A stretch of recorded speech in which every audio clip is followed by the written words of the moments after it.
Belinda suffers from insomnia as she prepares to become a mother soon. Belinda lectures on anthropology at the university but will soon have to leave her job to focus on raising her child. However, she hopes to return at the earliest opportunity. She is currently very nervous about the upcoming ultrasound and is coping only thanks to the support of her husband Norman, a public attorney. Some time ago the couple lost their son, and they fear it could happen again. However, the ultrasound doctor assured them that their daughter is perfectly fine. At that moment Belinda felt incredible relief. She should be happy, but she is worried about the brink of losing her job. The family's financial situation is extremely unstable. Suddenly Norman received a call from an unknown number. It was his stepmother Solange, a religious zealot. Norman hadn't spoken to his family in years, but now his father was dying, and Solange wanted Norman to visit him. Belinda was sure it was the right thing to do, but Norman was adamantly against having anything to do with his family. As a child, Solange wouldn't let him eat until he recited a prayer. Besides, Solange would clearly not approve of their interracial marriage, so Norman decided the discussion was over. Belinda continued to be plagued by nightmares. She started sleepwalking. The loss of their son Wallace still haunted her. Belinda couldn't manage to arrange a meeting with the dean to discuss her new schedule after the baby's birth. In a fit of anger, she quit her job. At home, Belinda found her husband in distress. His father had passed away. The couple attended the funeral. Norman couldn't take his eyes off Solange, who sat in the front row with her back turned to them. Pastor Lewis delivered the eulogy. After the service, the couple greeted him personally. The pastor expressed his condolences and mentioned that Solange would like to see Norman. He was torn. On the one hand, he wanted nothing to do with her. On the other, it seemed like the right thing to do. Solange could barely move on her own. Her face was hidden under a black veil. Belinda kindly helped the elderly woman, who somehow guessed that Belinda was expecting a girl. Solange was outraged that Norman didn't even show her tenderness, despite her raising him as her own son. It was clear he wanted to leave as quickly as possible. It was time to read the will. Solange intended to leave everything she had to Norman and his wife, on the condition that she would live with them until her demise. This was also Norman's father's final wish. Solange had already sold her house, by the way. The couple discussed this privately. Norman was vehemently opposed to Solange living with them, believing their home would turn into her church. Belinda reminded her husband of their financial struggles. They couldn't even afford the bare essentials. In the end, Norman had to relent, and soon they moved Solange's belongings into their home. Solange immediately began imposing her rules on the couple, much to Norman's displeasure, while Belinda agreed with her on many points. Seeing a photo of Solange in her youth, Belinda was impressed by the woman's beauty. Of course, merciless time had taken its toll. Solange shared that she had dreamed of becoming a model or actress, but her ambitions unfortunately never came to fruition. Solange said that our body is the house in which the spirit resides, and she intended to do things wisely. The couple showed Solange the nursery.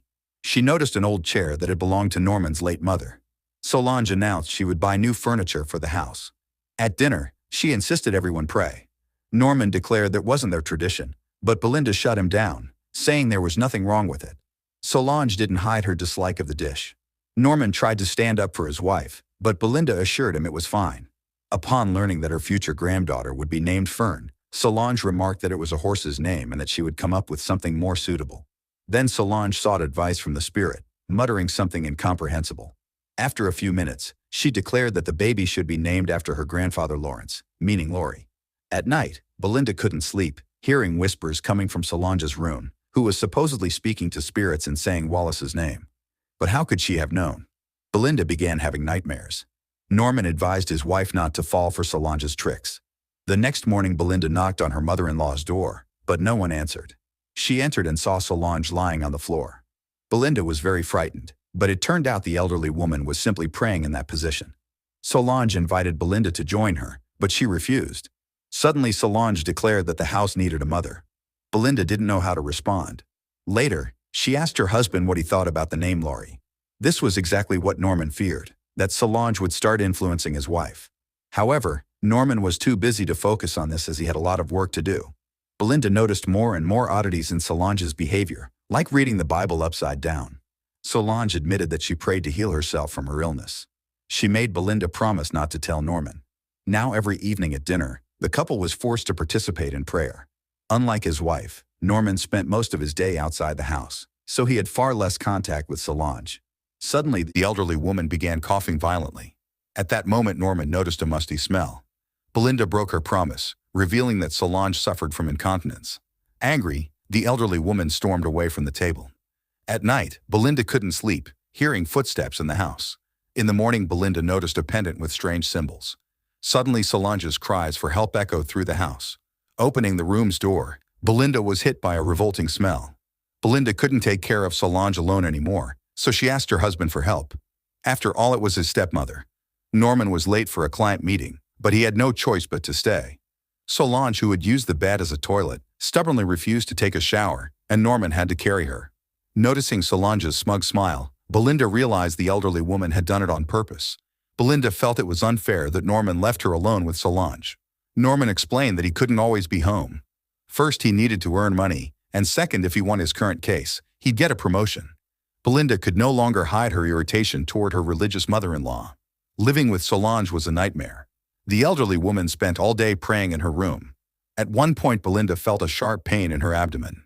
She was rushed to the hospital by ambulance. The image of Solange praying wouldn't leave her mind. Soon, Norman brought his wife and their newborn daughter home from the hospital. Belinda noticed an unfamiliar car parked near their house. Inside, all the windows were covered. Moreover, Solange had invited her friends to welcome little Lori. These religious fanatics surrounded Belinda, spouting absurd things about religion. After a C-section, Belinda could barely move. Finally, gathering her strength, she drove these people away. Shortly after, Norman came in. It turned out he had allowed Solange to bring her friends in exchange for new furniture. Hearing this, Belinda was deeply outraged.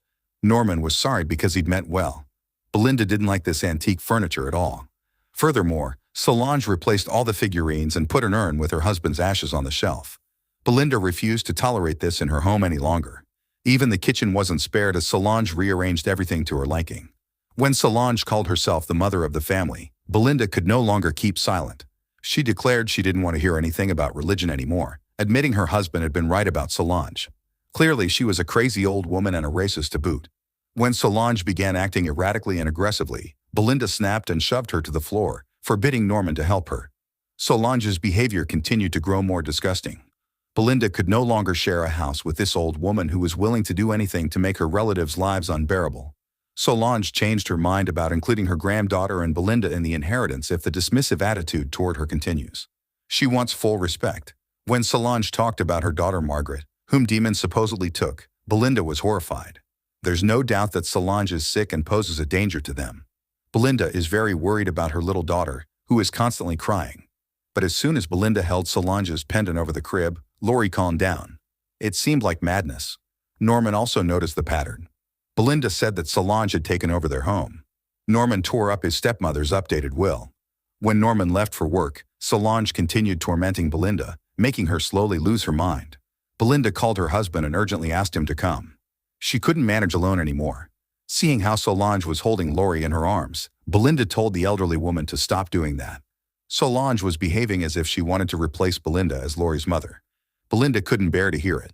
Suddenly, Solange smashed her own face to make it look like Belinda was trying to harm her. When Norman returned, he believed this and took Solange to the hospital. The relationship between the couple was becoming increasingly tense. Norman reminded his wife that it was her idea to let Solange live with him. But Belinda had no idea what she was agreeing to. When Belinda mentioned Norman's late sister Margaret, he said it was nonsense. Now, with Norman about to get a promotion, he hoped for his wife's help in taking care of Solange and Lori. They couldn't afford a nurse or nanny yet. Belinda was hurt that Norman believed Solange over her. While her husband was at work, Belinda had to take care of both their daughter and her mother-in-law. Belinda's life had become unbearable. One day the doorbell rang. It was Pastor Lewis, whom Solange had asked to come. The pastor was concerned about the tense situation in the family. Looking extremely tired, Belinda shared that Solange was causing havoc in the house. But the pastor insisted that Solange was a good woman, a role model for any decent Christian. Now Belinda deeply regretted allowing Solange to pay for their home. It had given her extra power over them. Now Solange had a whistle so she could call Belinda at any moment. She also never missed an opportunity to remind them that it was thanks to her that the family wasn't starving. When asked why she lied about her daughter, Solange laughed maniacally. Eventually, Belinda had enough and took the whistle away from her. In the evening, the couple couldn't even have a peaceful dinner because Solange was screaming throughout the house. Despite his wife's objections, Norman helped his stepmother to another room. Belinda continued to be plagued by nightmares. She was afraid that Solange would take Norman away from her. One day, Norman asked his wife why she had bitten their daughter. Belinda said that it wasn't her but Solange, Who could actually move without her cane, just trying to make them believe otherwise? This time Norman believed his wife and accused Solange of trying to harm Lori. Solange denied it, claiming that Belinda hated her and was trying to turn them against each other. But Norman knew for sure that his stepmother was lying. She had been screaming all night, not letting them sleep, but no one went to her. The next morning, the couple discovered that Solange had passed away. The first thing Belinda did was remove all the religious paraphernalia from their home, feeling a sense of relief. However, paranoia still haunted Belinda, who kept hearing Solange's insane laughter everywhere. Soon the couple put the house up for sale, hoping to leave the past behind. Belinda was anxious about an upcoming job interview. By the way, she was pregnant again and expecting twins. Norman felt a little awkward about using Solange's money, but Belinda said the old woman got what she deserved. Belinda also told her husband to throw out Solange's favorite chair. Their new life was beginning. Belinda loved being a mom, but her true calling was teaching. No one knows that Solange didn't pass away of natural causes that night. It was Belinda who did it. And she has no regrets. Don't forget to subscribe to our channel not to miss more exciting new products. Also, the authors will be pleased if you leave your opinion in the comments.